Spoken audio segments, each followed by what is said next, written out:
បាទសួស្តីបងប្អូននេះបដូរយើងបាន30ថ្ងៃហើយដុសស្លាប់អស់ហើយ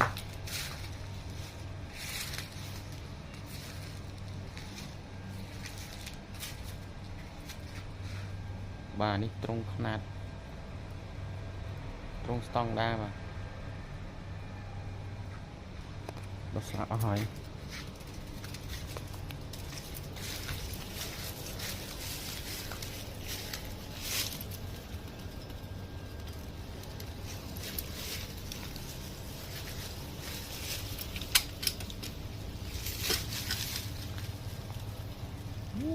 បានតែន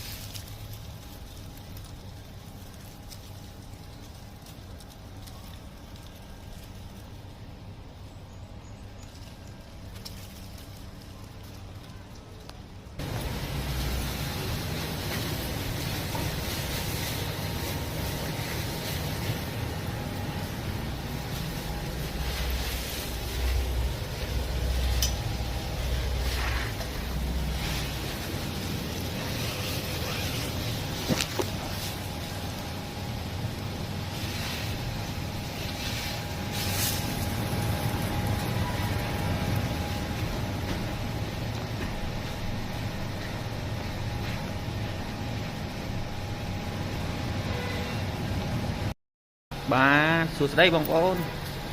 បាទនេះគឺជាការដាក់ស្មៅកដោបបាទកដោបនេះកដោបខ្ញុំបាទគឺមានរយៈពេល30ថ្ងៃហើយបាទដុសស្លាបហើយដុសស្លាបចិត្តអស់ហើយបាទ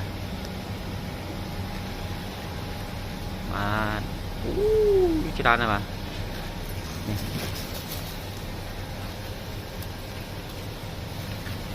ดังว่ะស្មៅមកហើយស្មៅមកខាងណាស្មៅ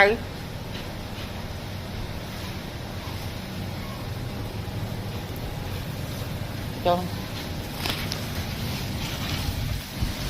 មកកងមកមុនមកកងឥឡូវថែមកកងទៀតអរគុណជម្រាបលា